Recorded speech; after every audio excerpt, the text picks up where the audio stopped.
Now let me tell y'all something. For a long time, I thought I knew what protecting women meant. I mean, come on. I was raised by a strong mama, married to strong women, raised daughters who could outtalk me any day of the week. So I thought I understood the whole conversation about feminism and empowerment.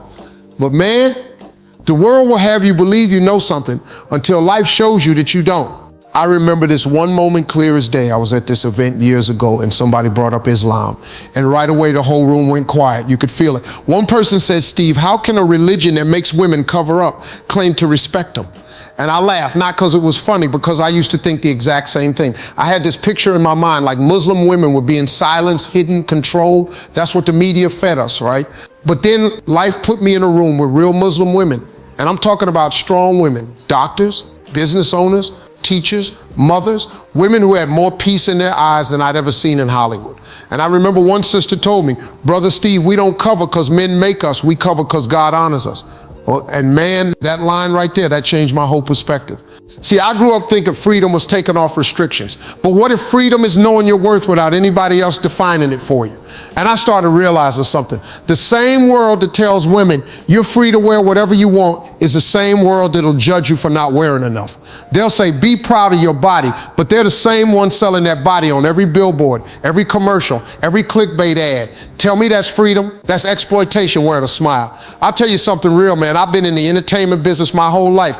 I've seen how this world treats women like products. Change your hair, fix your nose, lose 10 pounds, show more skin, talk less, laugh quieter. And here's what's crazy. It's the same world that's out here saying feminism is about choice, but somehow that choice always seems to lead women right back into the same trap, seeking validation from everybody but God. And then I opened the Quran and I started seeing a whole different message, not about control, not about oppression, but about dignity. Islam says you are not what the world sees. You are what God knows. Now that right there hit me, because in my line of work, everybody's watching. But that book said, don't you worry about what they see. Worry about what you are. And suddenly I got it. Islam don't hide women, it protects them. See, the Quran don't say don't let her speak, it says let her be honored. It don't say she's less than, it says she's a sign of my mercy. Man, I started reading verses that talked about mothers, wives, daughters, and the amount of reverence, the amount of love. I'd never seen that in any other text, and I realized Islam ain't trying to make women disappear, it's trying to make their value untouchable.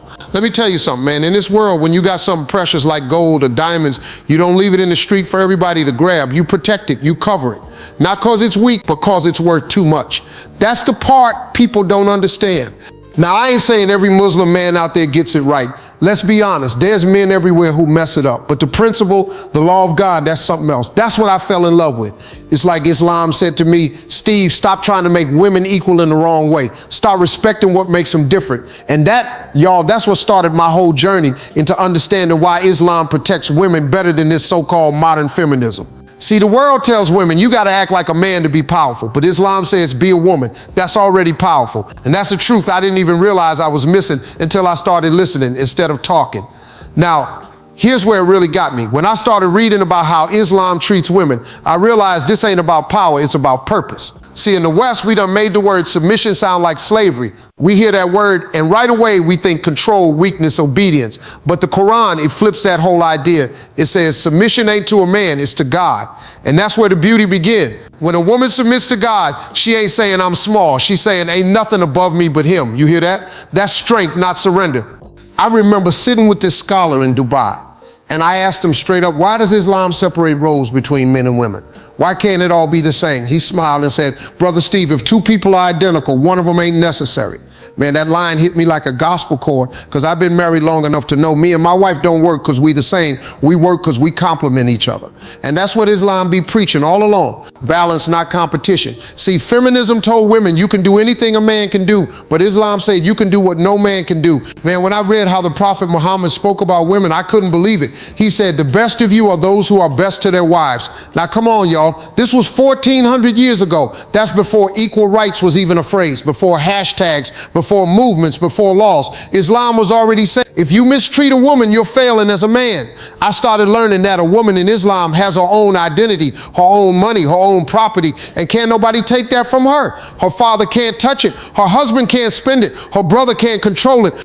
She chooses who she marries. She keeps her last name. She can own land, run a business, even go to court and speak on her own behalf in a world that was still treating women like shadows. You tell me that ain't empowerment? That's protection and respect. Now let's talk about protection for a second. In Islam, protection don't mean confinement, it means responsibility. A man is commanded, not asked, commanded to provide, to guard, to lead with mercy. If his wife works, that's her choice, but her comfort, that's his duty. And see, in this modern world, we tell women, you don't need no man. And look, I get the independence talk, I respect that. But let me tell you something, when you turn protection into shame, you leave people unprotected, and that's what we're doing now. Now, I remember talking to this young Muslim sister, brilliant girl, born and raised in America. She told me, Steve, the hardest part about wearing hijab ain't the cloth. It's dealing with people who don't understand it.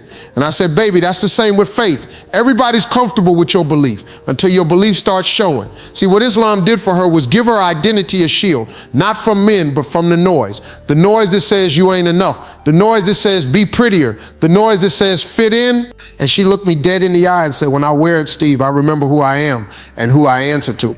Man, I felt that. That's freedom. Now, I ain't gonna lie to you. When I first started studying this stuff, I had questions. I said, why does Islam have rules about marriage, modesty, family? And you know what one scholar told me? He said, because God loves women enough to protect them from men's desires and even from their own pain. That one took me out. Because think about it. This whole world sells women pain dressed up as pleasure. They say, sleep around, you're free. They say, expose yourself, you're bold. They say, forget family, chase success. And yet so many women tell you deep down, I feel empty, I feel unseen. Islam said you ain't supposed to carry that emptiness. It said you're not a toy, you're a trust. That's the part that made me stop reading and just sit there quiet. And the more I read, the more I realize feminism is trying to fix what men broke, but Islam fixed it before men even knew it was broken. It didn't wait for a movement, it came with a message. Honor her, protect her, educate her, respect her. And get this, the first person to believe in Prophet Muhammad was a woman, Khadijah, may Allah be pleased with her, his supporter, his partner, his strength. She was the first Muslim, and when she passed away, the Prophet cried for her for years. Tell me that's not love. Tell me that's not respect. Man, when I read that, I said, this ain't oppression, this is elevation. And the irony hit me that the world that calls Islam backward is the same world that can't even figure out how to make women feel safe walking home at night. That ain't progress, that's pretending. See, feminism argues about equality. Islam lives equality through accountability. Ain't nowhere the same. It's we're sacred in different ways. And I don't care who you are, you can't build peace on competition. You build it on compliment. Now here's what really touched me. I saw how Muslim men treat their mothers. Every time they talk about them, they say, may Allah have mercy on her. Every prayer, every dua, they include their mama. And then I came across a saying from the Prophet. A man came to him asking, who deserves my kindness the most? The Prophet said, your mother. The man asked again, then who? He said, your mother. Then who? Your mother. And only the fourth time did he say, then your father. Man, I almost threw the book across the room. I said, that's what I'm talking about right there. Ain't no religion in the world lifted a mother that high. That's real feminism. That's divine feminism. You know, after all that learning, all that reading, all that question, it hit me one night like a wave. I couldn't stop. I was sitting alone just thinking about my mama, and I thought about how she raised me, how she prayed over me when we didn't have nothing, how she smiled even when her world was falling apart. And I remembered that in Islam, they say paradise lies at the feet of your mother. And I just sat there, man, quiet, because that's the most beautiful sentence I ever heard in my life. Paradise, not in the sky, not behind a curtain, but right there at her feet. Tell me that ain't poetry. Tell me that ain't divine truth. And it made me think how many times this world tell us success is about money, titles, followers, but Islam says, you want to get to heaven? Go kiss your mama's feet. Now that's real direction. That's manhood defined. That's leadership through humility. And it started changing how I saw every woman I know. My daughters, I used to think my job was to make them strong, independent, confident. But now I realize my job is to make sure they never forget how valuable they already are. The world would try to sell them worth, but God already gave it to them. See, Islam don't tell women become valuable. It tells men recognize her value. That's a big difference. And my wife, Marjorie, I remember sitting with her one night and I said, you know, baby, Islam say the man who treats his wife best is the best man in the eyes of God. And she smiled at me and said, well, baby, sounds like you got some work to do. Laughed softly. And I said, you're right, I do. But that's what I love about it. It ain't a rule book to shame you. It's a mirror to fix you. And listen, I ain't out here trying to preach. I'm just telling y'all what I found. The deeper I went into Islam, the more I realized this religion don't just protect women from men, it protects men from themselves. It keeps you in check. It reminds you, hey, you don't own her. you owe her. And that line right there changed me. I had this conversation with a young brother in London, born Muslim but struggling with his faith. He said, Steve, it's hard to be a man these days. Everybody expects you to lead, but nobody teach you how. And I told him, brother, Islam already told you, lead with mercy, lead with justice, lead like the prophet who used to mend his own clothes, cook his own food, and serve his family.